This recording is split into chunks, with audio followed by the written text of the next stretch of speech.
Oséias. Deus te abençoe. Queridos, eu quero convidá-los a abrirem as suas Bíblias comigo no livro de 1 Reis. Nós vamos no capítulo de número 19. Livro de 1 Reis, capítulo 19. Eu fico muito feliz por ver as crianças, os juvenis, os adolescentes e os jovens aqui na nossa igreja. Aliás, eu queria dizer para os pais com filhos pequenos, bebês e crianças, eu pouco me importo com o choro, um possível transtorno vindo do seu filhinho, da sua filhinha. É melhor nós estarmos em uma igreja cheia de crianças que choram, do que estarmos numa igreja vazia de crianças. Papai e mamãe, seja como for, o lugar dos seus filhos é entre nós aos sábados de manhã. O seu bebezinho, o seu filhinho, a sua filhinha é muito bem-vindo aqui na casa de Deus. E eu queria incentivar você, pai e mãe, a trazer o seu filho, a sua filha, muito bem vestido para adoração a Deus. E que ele traga junto de si alguns apetrechos, um lápis para desenhar, um papel para rabiscar, mas que ele traga também a Bíblia, a palavra do Senhor. Se você tem na sua casa, para o seu filho, para a sua filha, a Bíblia, incentive-o, motive-o a trazer a Bíblia em mãos. Se você não tem, por favor, compre uma. Seja a Bíblia ilustrada, a Bíblia em português, a Bíblia em inglês, não importa. Mas que os nossos filhos, ao vir para a casa do Senhor, tragam junto deles a palavra de Deus. E até determinada idade, pai e mãe, essa responsabilidade é sua. E nós esperamos que você cuide disso. Livro de 1 Reis, capítulo 19, verso 16. 1 Reis, capítulo 19, verso 16, nós lemos assim. Ageu, filho de Ninsi, ungirás rei sobre Israel. E também Eliseu, filho de Safate, de Abel-Meolá, ungirás profeta em teu lugar. Verso de número 19. Partiu, pois, Elias dali e achou Eliseu, filho de Safate, que andava lavrando com 12 juntas de bois adiante dele. Ele estava com a 12ª. Elias passou por ele e lançou seu manto sobre ele. Então deixou este os bois, correu para Elias e disse: deixa-me beijar a meu pai e a minha mãe, e então te seguirei. Elias respondeu-lhe: vai e volta, pois já sabes o que fiz contigo. Verso 21. Voltou Eliseu a seguir Elias, tomou a junta de bois e os imolou, e com os aparelhos dos bois cozeu as carnes, e as deu ao povo, e comeram. Então se dispôs e seguiu a Elias e o servia. Queridos, nesta manhã eu estou terminando uma série de 4 sermões intitulada Reforma Educacional. No meu primeiro sermão eu falei a você sobre a importância da centralidade da Bíblia na educação familiar e da nossa igreja. No segundo sermão eu falei sobre o papel preponderante da oração no nosso meio como família e igreja. No terceiro sermão eu falei sobre a questão do lar, ter um altar onde nós oferecemos o nosso culto ao Senhor. E nesta manhã eu quero falar sobre a relação de educação e serviço. E eu quero voltar com você para o começo do século passado. No começo do século passado, 2 figuras foram preponderantes para o desenvolvimento social do nosso país, ou quem sabe do Ocidente como todo. Um primeiro é muito conhecido.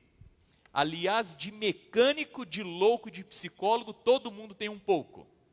De alguma forma nós falamos ou já ouvimos falar sobre Freud, o pai da psicanálise moderna. Embora ele seja muito conhecido e os seus escritos tenham feito um marco no século passado, o seu sobrinho, Edward Bernays, é alguém que teve uma preponderância muito grande até os nossos dias para aquilo que nós conhecemos a América pós-moderna. Acontece que Edward Bernays, ele teve um papel muito especial neste país, ao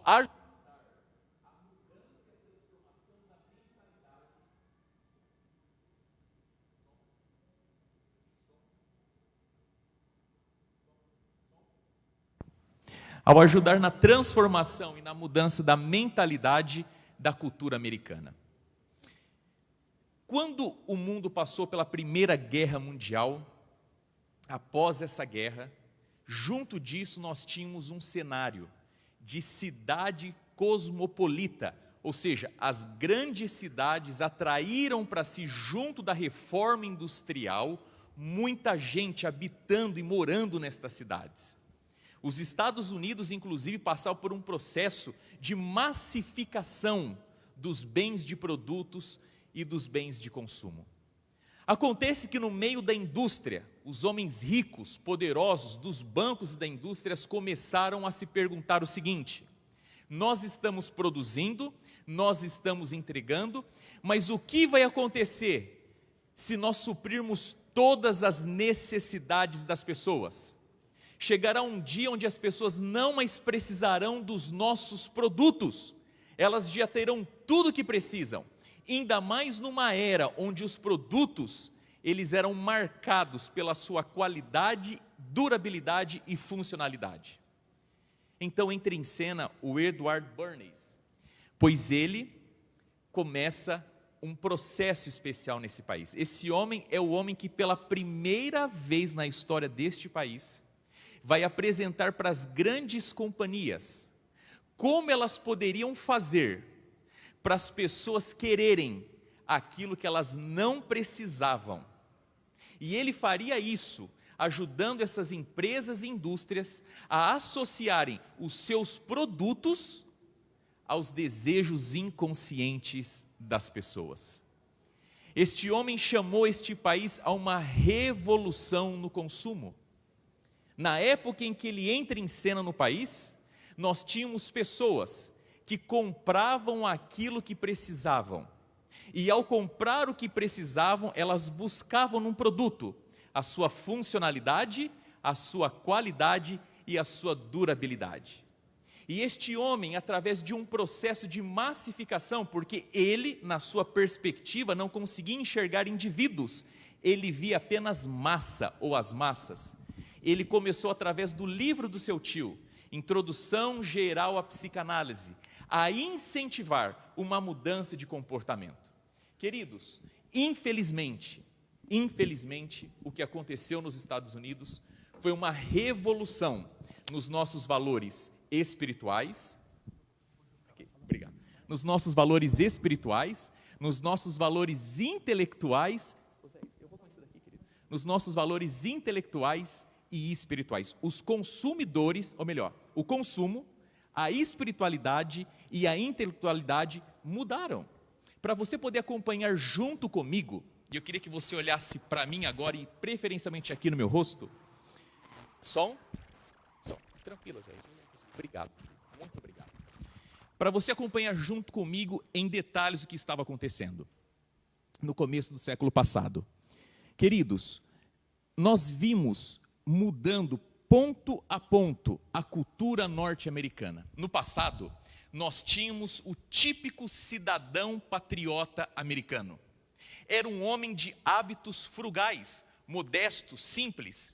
A realidade era muito obrigado, queridos, muito obrigado. A realidade era que no passado, no começo do nosso século, a regra era economizar, viver de forma simples e modesta. As pessoas compravam aquilo que elas precisavam. Mas através de Edward Bernays, a mentalidade foi mudando. Porque agora eles não queriam mais vender para o intelecto, eles queriam vender para emoção.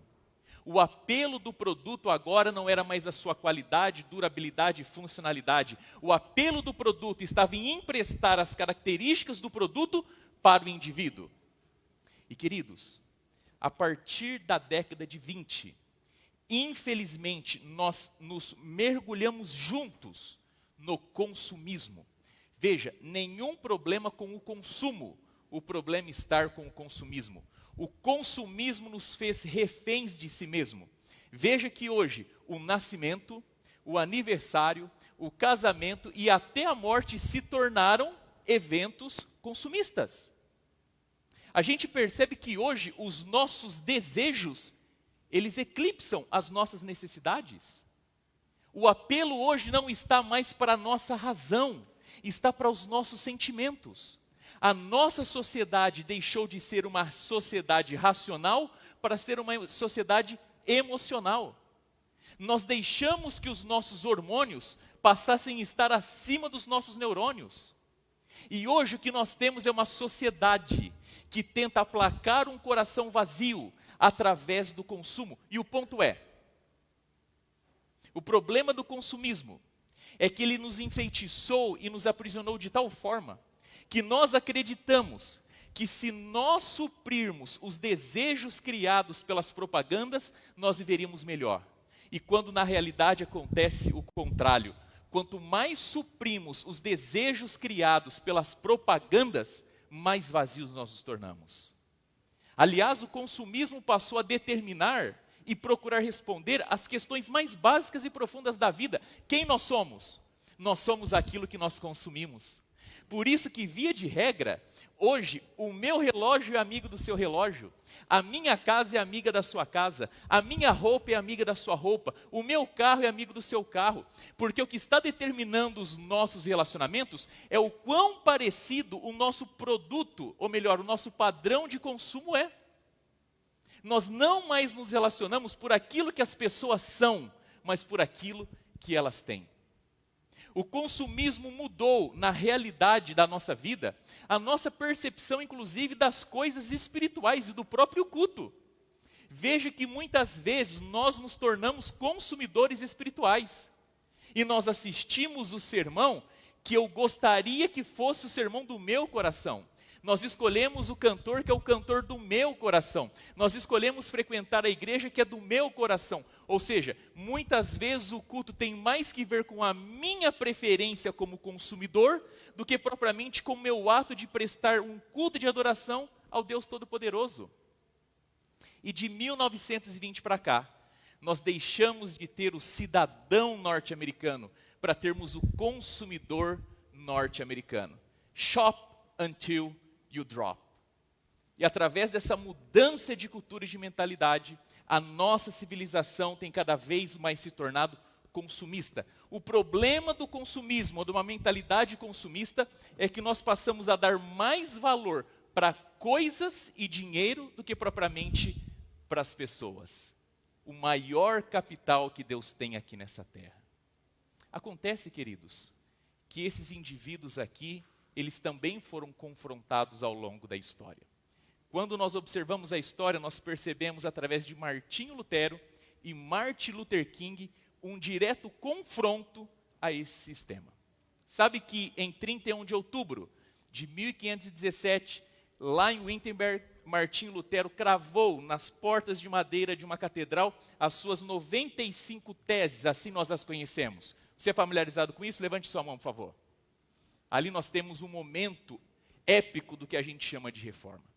Martinho Lutero, sim, falou muito sobre justificação pela graça, ele falou sobre a autoridade das Escrituras e a centralidade da graça.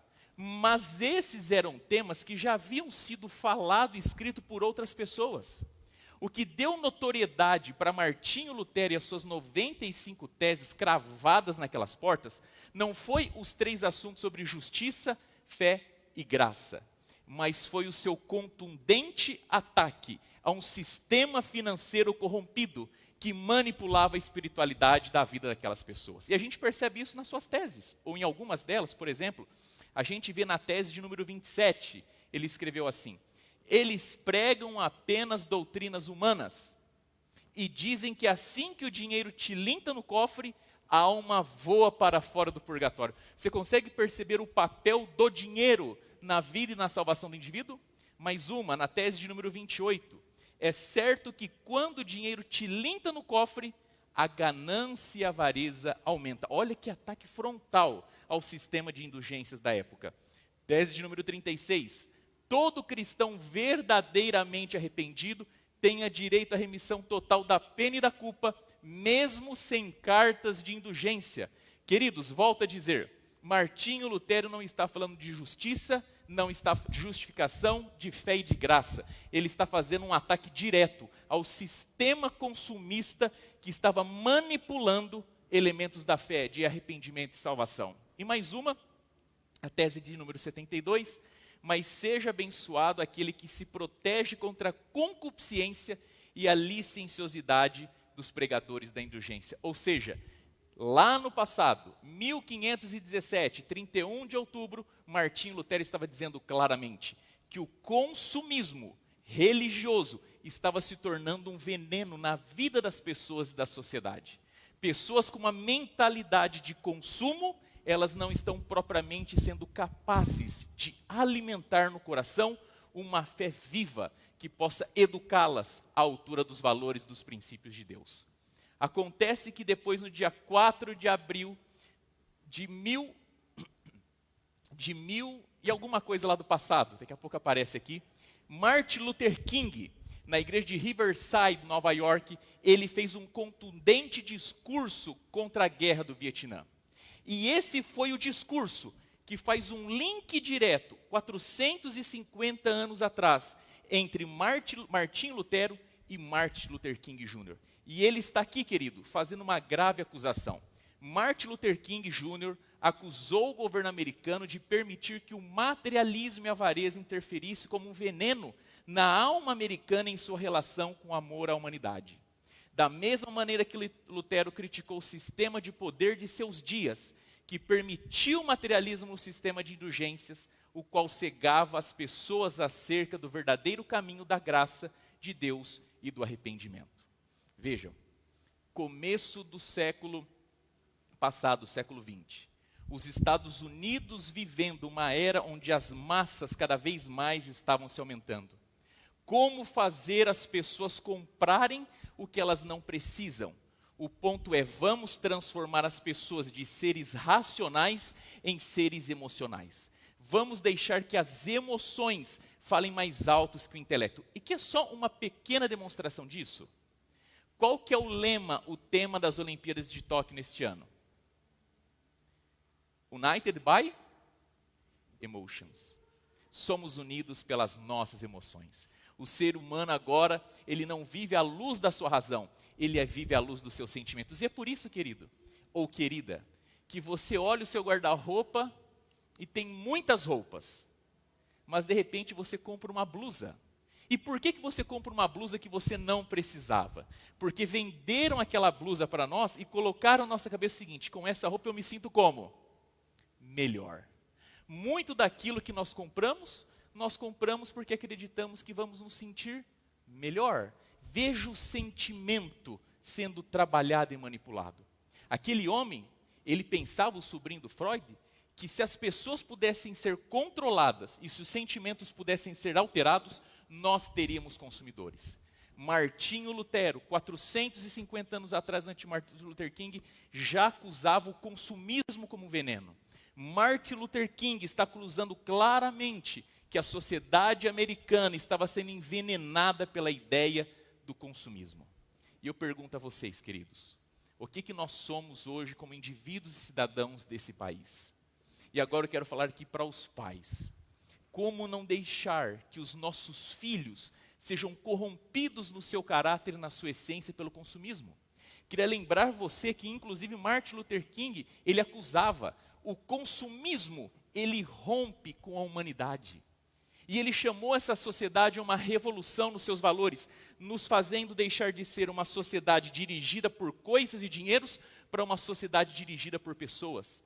Enquanto Martinho Lutero falava sobre justificação, fé e graça, Martin Luther King falava sobre irmandade, justiça social e justiça econômica. E aqui está o seu ataque veemente. Nós não podemos, como indivíduos e sociedade, deixar que a nossa mente, a nossa vida, incorpore o hábito ou a vida do consumismo. E agora eu quero falar aos meus queridos pais e mães aqui. Como fazer para que os nossos filhos vivam nessa cultura, mas não sejam mais alimentados e alimentando essa cultura? Qual que é a vacina, o antídoto, o remédio contra esse sistema? E agora eu quero recorrer com você para um livro da senhora Ellen White, o livro Educação. Queridos pais, se vocês colocarem no Google, www.centro-white lá no Brasil, vocês têm praticamente todos os livros da senhora Ellen White, traduzidos para o português, disponível para download e de graça. Centro-White lá do Brasil, você consegue encontrar todos esses livros. Eu faço um apelo aqui a você, pai e mãe. Não importa a idade do seu filho, dedique um tempo para ler esse livro aqui, Educação. Esse, sem dúvida, depois da Bíblia, ou junto com a Bíblia, é o melhor manual de educação que possa existir.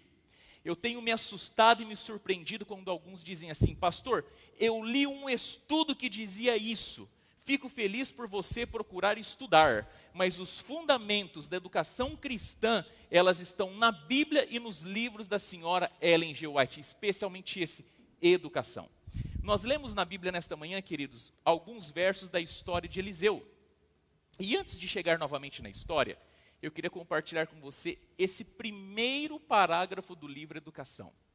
O parágrafo que abre esse livro diz assim: nossas ideias acerca da educação têm sido demasiadamente acanhadas. Há a necessidade de um escopo mais amplo, de um objetivo mais elevado. A verdadeira educação significa mais do que a prossecução de um certo curso de estudos. Significa mais do que a preparação para a vida presente. Visa o ser todo e todo o período da existência possível aos intelectuais e espirituais, ao homem. É o desenvolvimento harmônico das faculdades físicas, intelectuais e espirituais. Agora veja comigo, esse grifo é meu. Prepara o estudante para o gozo do serviço, the joy of service, neste mundo, e para aquela alegria mais elevada por um mais dilatado serviço no mundo vindouro. Cada uma dessas frases dá uma tese de doutorado e aborda um assunto mais profundo do que o outro. Mas nesta manhã eu gostaria de me ater com você ao elemento serviço. Querido papai, querida mamãe, mama and daddy, o que você tem ensinado seu filho sobre o prazer, alegria, the joy of service? Porque segundo a senhora Ellen White, no primeiro parágrafo do livro Educação, nós deveríamos preparar os nossos filhos nesta vida à luz do prazer, do gozo, da alegria do serviço. Estão os nossos filhos sendo educados à base do serviço e para servir?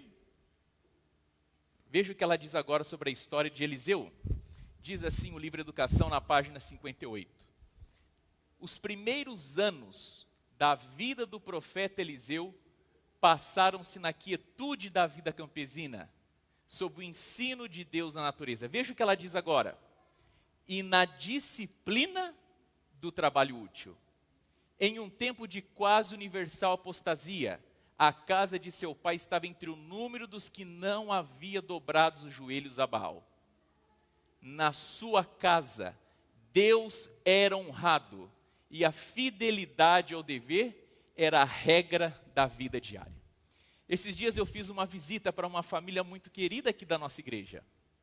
E o mesmo recado que eu dei à criança, ou às crianças daquela família, eu quero aqui dar publicamente a todos vocês, incluindo vocês, meus filhos. Queridos, uma criança não está, neste momento, apta e capaz para transformar o mundo coisa nenhuma. Existe uma corrente secular que diz que os nossos filhos têm que transformar o mundo, pelo menos não agora. Os nossos filhos, nesse momento, eles têm 3 responsabilidades. Os nossos filhos, nesse momento, devem ver à luz de 3 ênfases. Primeiro, obediência. Os nossos filhos, como primeira regra de vida, têm de aprender a obedecer a Deus e os pais. Segundo, os nossos filhos dentro da nossa casa, eles têm que trabalhar junto de nós nas tarefas domésticas, nas mais simples e até as mais complexas. E terceiro, os nossos filhos têm que ser bons alunos nas suas escolas. Eu vou repetir para você. Primeiro, os nossos filhos devem aprender a obedecer a Deus e aos seus pais. Segundo, os nossos filhos têm que se dedicar às tarefas domésticas, que envolvem o cuidado de toda a casa. Terceiro, os nossos filhos têm que ser excelentes estudantes nas suas escolas. Você vê que Eliseu, o profeta de Deus, ele foi criado, forjado, ele foi moldado no trabalho útil do lar. Pergunto para você, quem lava a roupa na sua casa, papai e mamãe? Quem cuida da louça? Quem lava o banheiro? Quem cuida para que o piso esteja limpo, o carpete aspirado, a grama cortada? São privilégios que nós damos para os nossos filhos quando nós os engajamos e os envolvemos no serviço da casa. A senhora Ellen White diz mais: filho de um abastado fazendeiro. Nós às vezes temos a impressão que na Bíblia todo mundo é pobre e não tem nada. Ao contrário, esse daqui era um filho de um rico fazendeiro. Eliseu havia assumido o trabalho que mais perto estava. Pergunto para você, qual que é o trabalho mais perto que há de uma criança? É o trabalho de casa.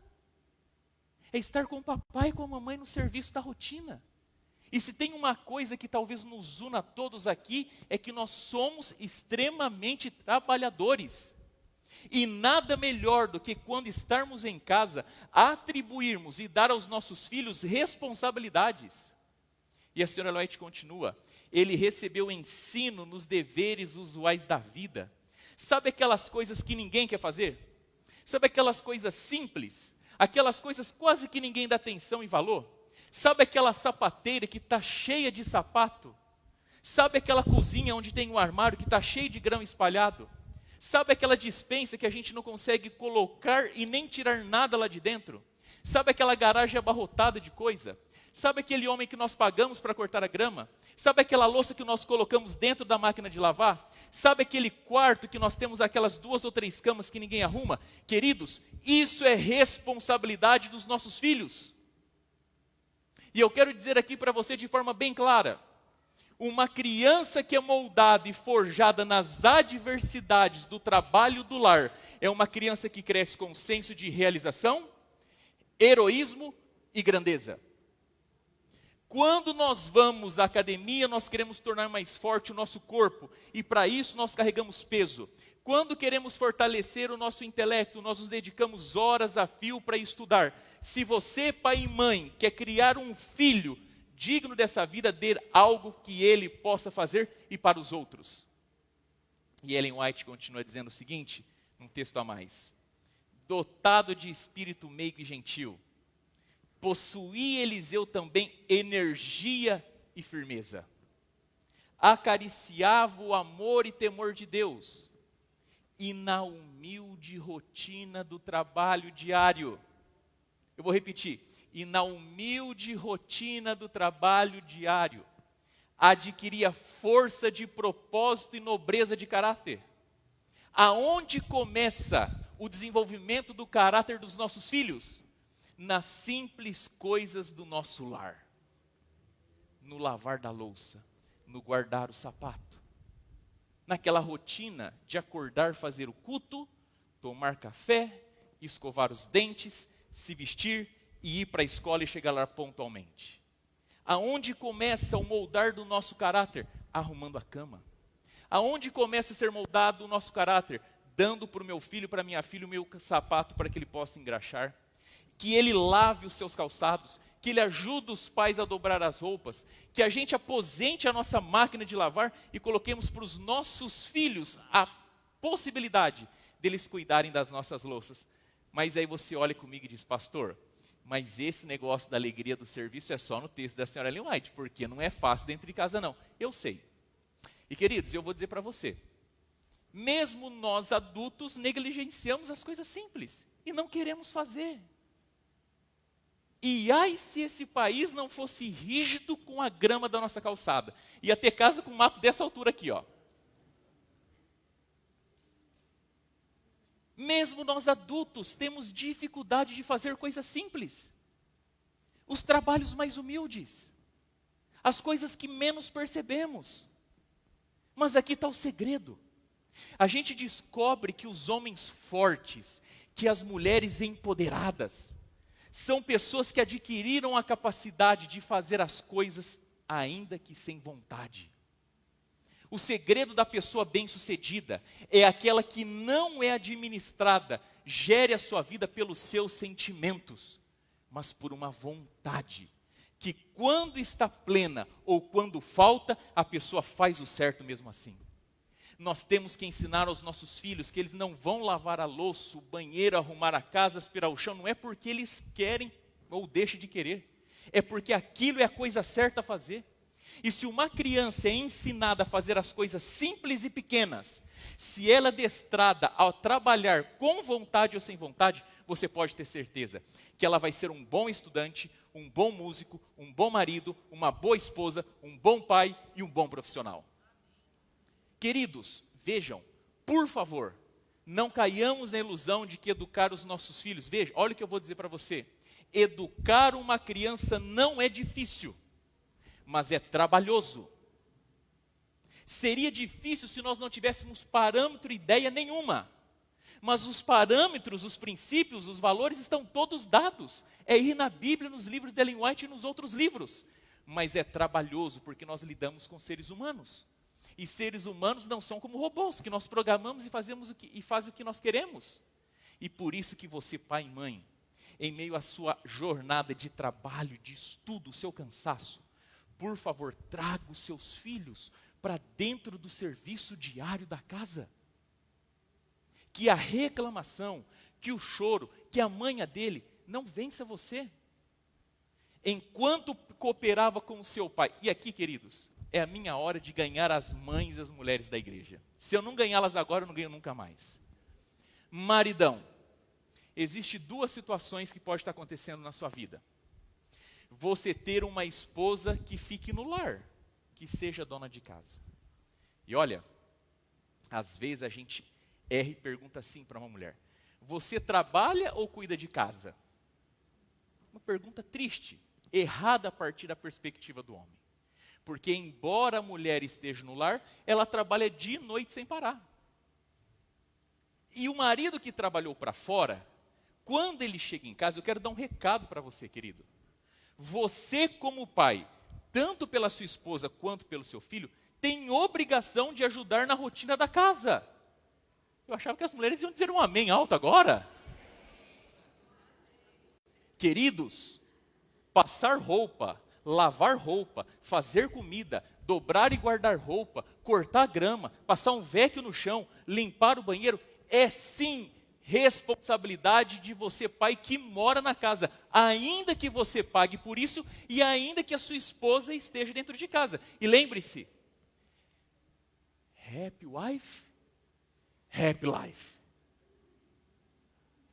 Querido pai, se você quer poupar o seu filho, homem, menino, de um dia ter problema no seu casamento, no casamento dele melhor, incentive o seu filho a se envolver nas tarefas de casa. E não basta mandá-lo, porque se as suas palavras convencem, o seu exemplo arrasta. Pegue o seu filho com você e coloque ele para fazer todas as coisas dentro da sua casa. É sua oportunidade para consolidar o seu casamento e a sua oportunidade para dar para o seu filho uma boa instrução, um bom exemplo de um bom marido, um bom chefe de casa. E se a sua mulher trabalha para fora como você, eu não preciso de gastar mais nem uma gota de saliva. Está claro que a hora que os dois se encontram em casa, o trabalho é o mesmo para os dois. Eu quero dar uma dica aqui agora para as mães. Não adianta pegar o seu filho e mandar ele fazer o que tem que ser feito. As nossas crianças precisam de ser treinadas, educadas. E eu sei, queridos, isso envolve paciência, resiliência, bom humor. E junto desses trabalhos de casa, a gente vai embutindo na mente dos nossos filhos a ideia de fazerem o melhor. Um cristão adventista do sétimo dia, aonde ele coloca sua mão, aquilo deveria se transformar em ouro. Sabe que Daniel e José, você não encontra muito de sermões, estudos bíblicos, campanhas evangelísticas ou coisas do tipo. O que você encontra na vida de Daniel e de José? O evangelismo através da excelência.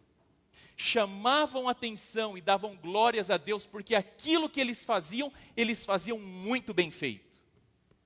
E se a criança conseguir limpar aquela taça, aquele copo e deixar brilhando, e se o sapato do pai estiver brilhando, e se o tapete, o carpete estiver todo bem passado, velho, deixando aquelas marcas, e se o banheiro estiver cheiroso, e se a cama estiver arrumada, e se a comida foi bem preparada, os seus filhos, quando for para esse mundo, eles colocarão o mesmo princípio em ação, e serão bons estudantes, excelentes profissionais, escolherão as melhores pessoas para casar, e honrarão o nome de Deus através disso.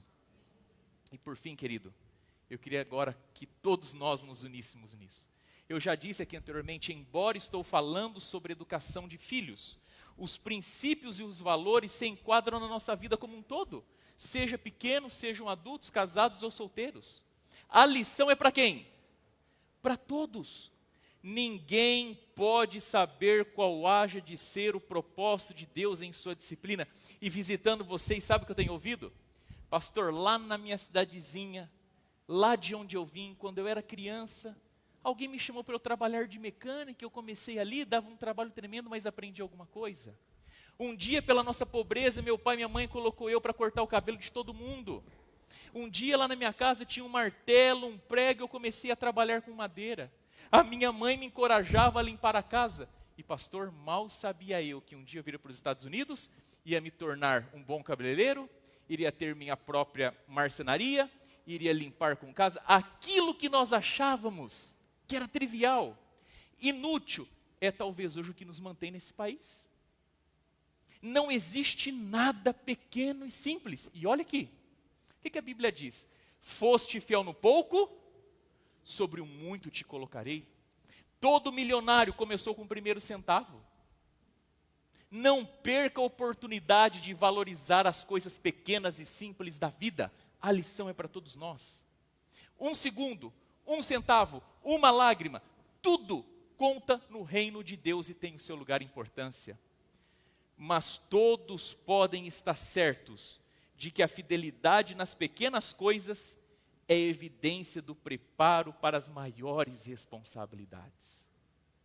Essas coisas pequenas que ninguém quer fazer, essa coisa que a gente não tem vontade, mas tem que ir, é Deus nos preparando para as coisas maiores e de maior grandeza na nossa vida. Cada ato da vida é uma revelação do caráter. E somente aquele que nos menores deveres se mostre, obreiro que não tem que se envergonhar, será honrado por Deus com encargos de mais responsabilidade.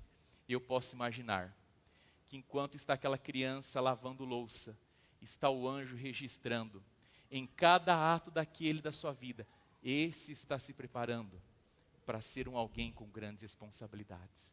Cada vez que nós tiramos o vacuum para aspirar a nossa casa, cada vez que nós arrumamos a nossa cama, cada centavo que nós economizamos, cada prato de comida, crianças queridas, que nós comemos, pai e mãe, os nossos filhos necessariamente não precisam de comer tudo, mas precisam aprender a comer de tudo. Vou repetir, os nossos filhos necessariamente não têm que comer tudo, mas têm que aprender a comer de tudo. Melhor que comam tudo e de tudo. E em tudo isso estão os anjos anotando. E chegará um dia, querido, e a gente vai ver agora na Bíblia, que as coisas podem mudar. Volte comigo para o texto sagrado. Volte comigo para a Bíblia. Livro de 1 Reis, capítulo 19, verso 16. Eu quero que a Bíblia, nesse momento, fale ao nosso coração uma vez mais. 1 Reis, capítulo 19, verso 16, diz assim: A Jeú, filho de Ninsi, ungirás rei sobre Israel, e também a Eliseu, filho de Safade, de Abel-Meolá, ungirás profeta em teu lugar. Então, Elias tinha uma responsabilidade. Se você ver no verso anterior, você percebe que Elias tem que ungir um rei de uma outra nação, tem que ungir um rei para Israel, e ele vai ungir quem ali agora junto com ele como profeta? Eliseu. Então, Eliseu em algum momento foi ungido como profeta. Pai e mãe, olhe para mim agora. Todo discípulo nasce no reino de Deus como um verdadeiro o quê? Missionário. Quem bebe da água viva, fonte de vida se faz. Desejado de todas as nações, página 195. Os nossos filhos são discípulos do Senhor Jesus. E por ser discípulos do Senhor Jesus, eles têm de ser formados como missionário. E você já viu algum missionário que se recusa a servir? Os nossos filhos devem ser formados a fim de servirem. E existe duas possibilidades para os nossos filhos. Ou eles serão como o profeta Eliseu e a mim, pastor.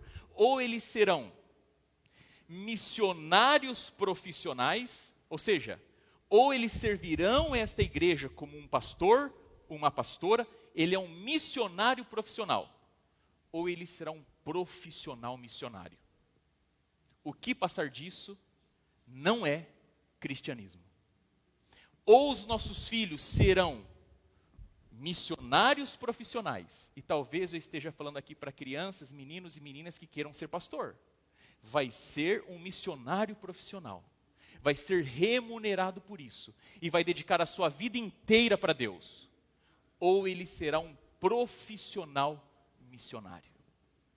E talvez eu esteja falando aqui para bebês de colo, para meninas, para meninos que vão ser médicos, vão trabalhar na área criminal, vão ser advogados, marceneiros, vão administrar o business de limpeza da mãe e do pai, vão ser contadores, vão ser professores, vão ser engenheiros civis, engenheiros elétricos, mas eles naquilo que fizerem são chamados por Deus para serem o quê? Profissionais missionários. Eles estão aí para servir essa sociedade. Segundo ponto, querido, no verso de número 19, olhe para a Bíblia por favor uma vez mais. Partiu, pois, Elias dali e achou Eliseu, filho de Safate, que andava o quê? Andava deitado no sofá, andava curtindo domingão, andava assistindo, maratonando série, andava no videogame, andava no patinete, andava por aí. Não, ele estava o quê? Lavrando. E eu repito para você, Deus procura pessoas ocupadas. Deus encontrou Paulo no caminho viajando para Damasco. Jesus encontrou Pedro e André pescando. Samuel pediu para que Davi viesse do campo onde ele estava pastoreando ovelhas. Moisés estava 40 anos no deserto cuidando daqueles animais, do palácio para o deserto, do exército para as ovelhas. Deus procura os nossos filhos em ocupação, pai e mãe. O que estão fazendo os nossos filhos nas nossas casas? Com o que eles têm se ocupado? O tempo deles agora no summer tem se dedicado a quê, queridos pais? Não basta apenas estar ocupado, tem que estar ocupado com a coisa certa. Embora Eliseu fosse filho de um rico fazendeiro, ele estava lavrando a terra. 12 juntas de bois, cada junta 2 bois nas suas cangas. E estava lá o menino na 10ª, lidando com aqueles bois. E vem Elias e fala, é você. Deus te chamou, é você. Queridos, apelo a vocês nessa manhã, deem trabalho para os filhos de vocês. Eu sei que vai chegar em casa, não quer fazer, reclama e chora, mas olha aqui para mim. Uma coisa que tem me preocupado muito. Os pais atualmente são muito inseguros na educação dos seus filhos. E eles acabam consultando os seus filhos na própria educação do filho. Você já chegou num médico, doente, mal, e o médico chega para você e fala, o que você tem? E você fala. E ele pergunta, mas o que você acha que é? E você responde. Queridos, se eu fui ao médico é porque eu não sei e quero que ele saiba e me ajuda. Os nossos filhos não precisam ser consultados sobre a nossa educação a eles. E pais inseguros, eles querem a aprovação dos filhos. Fazem o que fazem esperando que os filhos aprovem. Querido pai e mãe, quem tem que te aprovar é Deus, não são os seus filhos. Por isso, use da sua autoridade. Eu não estou chamando os pais para usar do autoritarismo, mas use da sua autoridade. Deus revestiu você com autoridade para guiar o seu filho e a sua filha. Não se deixe levar por uma cara manhosa, por um choro compulsivo, por uma birra de se jogar no chão. Não renda ou não se renda ao certo por conta de uma criança que não sabe nada da vida. E se você não sabe, trata de dobrar os seus joelhos no chão, consultar a Bíblia, os livros da senhora Ellen White, e tudo lhe vai ficar claro. Eu sei, queridos, que nós erramos e falhamos. Não existe pai perfeito. O único pai perfeito que houve perdeu os seus 2 filhos. Mas, por favor, faça o seu melhor. Se entregue de paixão à missão de educar os seus filhos. Não consulte os filhos, consulte a Deus. Pare de ler almanaque, blog, site, Instagram. Leia a Bíblia, leia o Espírito de Profecia. Enriqueça a sua alma. Tudo já está dado. E sabe o que acontece quando a gente faz isso? Abra sua Bíblia de novo. 1 Reis, capítulo 19, verso 20. Mesmo texto. Então deixou os bois. Eliseu deixou os bois. Correu após Elias e disse: deixa-me beijar quem? Elias. Eu recebi o chamado. Eu estou entregando a minha vida. Eu vou ser um missionário profissional. Mas eu preciso de voltar para minha casa e beijar o meu pai e minha mãe. Você está entendendo o que está acontecendo aqui? Chega uma hora que esses meninos e meninas vão receber a oportunidade da vida. Um dia eles vão ingressar naquela faculdade. Um dia eles vão encontrar aquela proposta, oportunidade de emprego. Um dia eles vão encontrar aquela menina adventista do 7º dia que você, mãe, tanto ora. Um dia ele vai encontrar aquele menino adventista do 7º dia que você ora desde que ele nasceu. Um dia ele vai para o altar casar. Um dia ele vai comprar uma casa, vai abrir um business, vai viajar o mundo. Mas naquele dia, ele vai olhar e ver que aquilo não foi por conta dele. Aliás, se fosse por conta dele, ele estaria perdido. Ele vai ver que aquilo foi graças a um pai e uma mãe. Ele vai entender que aquelas chineladas, que aquelas restrições, que aquela disciplina, que aquele não, que aquele sacrifício, que todo aquele serviço foi o que fez ele chegar onde ele chegou. E vai ficar claro e evidente para ele que foi o pai e a mãe. E eu sei, querido, que se você fizer as coisas de acordo à vontade de Deus, não existe certeza que tudo vai dar certo. Mas as possibilidades aumentam. Qual avião você entra? Num de que a cada 10 voos, 7 ele cai? Ou um de que a cada 10 voos, 9 cai? As chances, um só cai, perdão. As chances estão aí, não existe avião que chega a 100%, mas escolha aquele que é mais seguro. E eu sei que um dia, querido pai, querida mãe, se você dobrar os seus joelhos e orar pelos seus filhos, ler a Bíblia com eles, se você erguer o altar na sua casa, se você trouxer o seu filho para essa comunidade, se você for uma referência para o seu filho, se você colocar convicções no coração dele, vai chegar um dia que ele vai olhar para o pai e para a mãe e falar: puxa vida, o que eu fiz para merecer esse pai e essa mãe? Porque eu estou aqui por conta deles. E esse é o momento que o seu filho vem e te dá um beijo, e te dá um abraço, e olha nos teus olhos e fala: pai, mãe, obrigado. Queridos, honestamente, eu espero que meus filhos sejam ricos. De pobre basta eu. Mas eu espero que um dia eles possam olhar para trás e não ter do que se queixar e se envergonhar da educação que minha esposa e eu demos a eles. Eu estou falando para pais aqui que erraram. Reconhecem que erraram. Alguns erraram sem saber que erraram. Outros erravam e sabiam que estavam fazendo errado, mas Deus é capaz de ter misericórdia dos nossos filhos. Não desistam deles por nada, querido. Continue orando e sendo bom exemplo. E para terminar, o último verso dessa manhã, verso 21.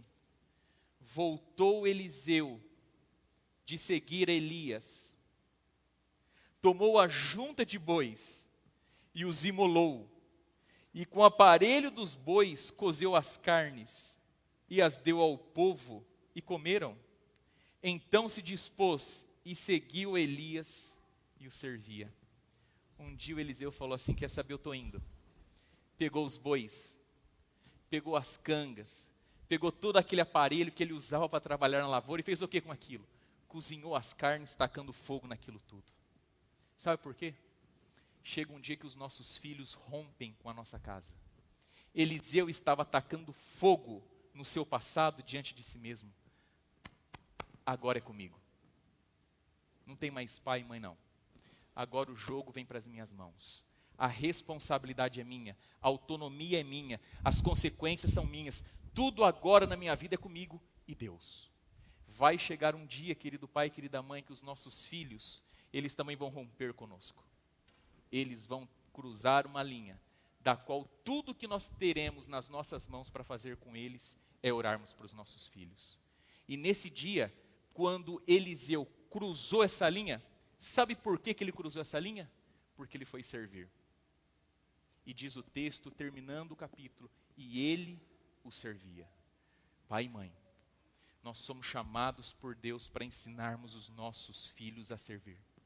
Que o dia que eles saírem da nossa casa, pisarem para fora, agora como seres autônomos, independentes, capazes de gerir a sua vida, que eles estejam nessa sociedade como pessoas e agentes de serviço. Que aquela criança que dobrava e guardava o lençol e a roupa de cama, que agora ela esteja diante de uma UTI, cuidando de um paciente. Que aquele menino que empurrava o carrinho de cortar grama, debaixo do sol, que ele agora seja um engenheiro construtor de casas. Que aquela menina que do lado da mãe cortava a cebola, esmagava o alho, seja uma educadora nas nossas igrejas. Que o menininho que engraxava o sapato do pai para vir para a igreja, seja um pastor desta igreja. Que das coisas simples desta vida, dos serviços menores e mais pequenos, estejamos formando homens e mulheres que Deus possa olhar e falar assim: filho, é com você que eu conto. Filha, é você que eu vou colocar lá.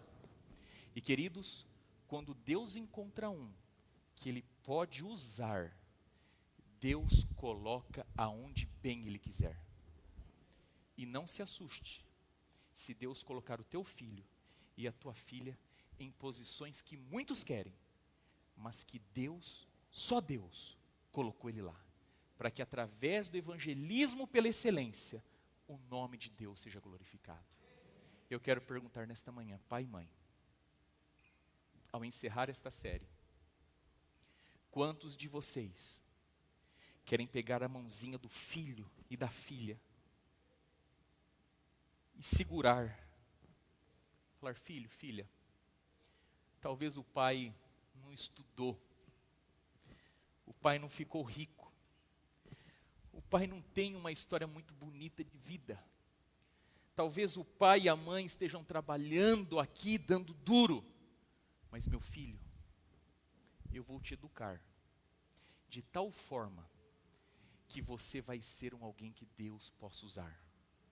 Que você olhar para trás, você vai louvar a Deus pelo pai e pela mãe que Ele te deu. E você vai ser uma luz. Quantos aqui, pai e mãe, querem nesta manhã assumir um compromisso de cuidar e criar esses filhos para o serviço? Levante a mão, por favor. Queridos, eu quero orar de todo o meu coração por você, para que Deus te dê a bênção. Fique com a sua mão levantada, por favor, querido.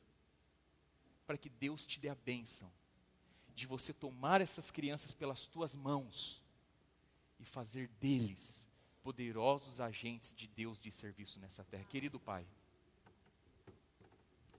eu peço a cada pai e mãe, de mão levantada ou não, não importa, que eles sejam, querido Deus, suficientemente capazes de criar os seus filhos de tal forma que eles possam brilhar como Eliseu, José, Daniel e tantos outros. Não é fácil, Deus. Tem hora que dá vontade de chorar. Lidar com o coraçãozinho de um filho e de uma filha para nós é tão complexo quanto cuidar de um universo desconhecido. Mas a Bíblia já tem o que a gente precisa. A senhora Ellen White foi uma perfeita escritora naquilo que a gente carecia de suplemento à Bíblia. E agora está nas nossas mãos fazermos a todo custo e preço aquilo que tem que ser feito. Nos dê coragem, firmeza, intrepidez, disposição. Mas nos dê paciência, amor e sabedoria. E que um dia esses filhos e filhas possam profundamente olhar dentro dos olhos dos pais e beijá-los e agradecê-los. Pai, mãe, obrigado, obrigado e obrigado. E que um dia nós, como família agora, possamos olhar para os céus, para o Senhor e dizer: Deus, obrigado, porque a nossa herança foi cuidada e nós entregamos ela para o Senhor por toda a eternidade. Em nome de Jesus Cristo. Amém e amém. Que Deus abençoe a todos. Eu desejo a todos vocês um bom restante de sábado. Os nossos diáconos estarão ordenando a nossa saída para que saiamos dos últimos bancos ordenadamente. Eu estou na porta me despedindo de cada um de vocês. Um bom e feliz sábado. Que Deus abençoe.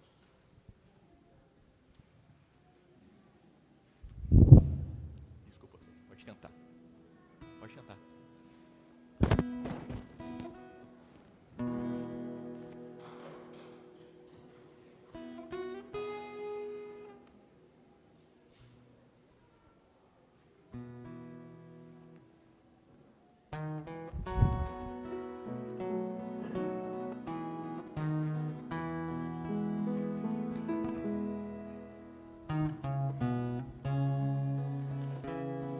Desculpa, perdão, mas eu não tinha visto. Giovana, Deus te abençoe. Não sabe, Gabriel, perdão, Lucas, Deus te abençoe, tá?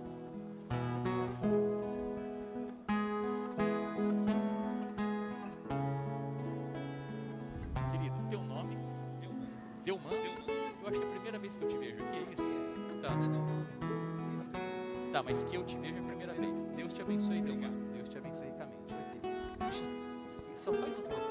Puxa aí. Mico pra trás.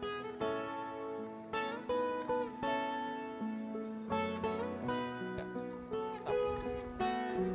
Abençoe, querido. Bom sábado, Gilberto. Deus te abençoe. Mancema, Deus te abençoe. Espero que esteja tudo bem com vocês. Tudo bom, Fabi? Cadê o Del? Tá tudo bem com ele? Tá. Deus abençoe vocês, tá bom? Fiquei feliz de vê-los aqui. Deus abençoe. João Carlos, Deus te abençoe, viu, meu querido? Todos nós. Obrigado. Deus abençoe. Deus te abençoe. Gisé, Mário, Deus abençoe você. Bom restante de sábado. A gente se fala.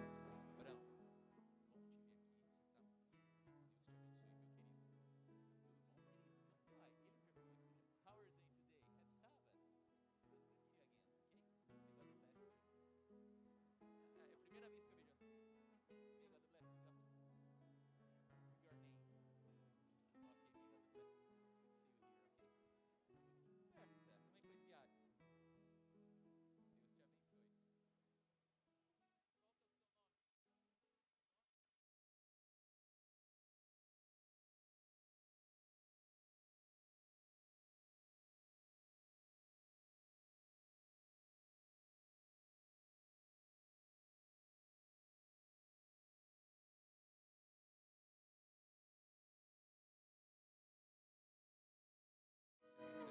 Daniel, hoje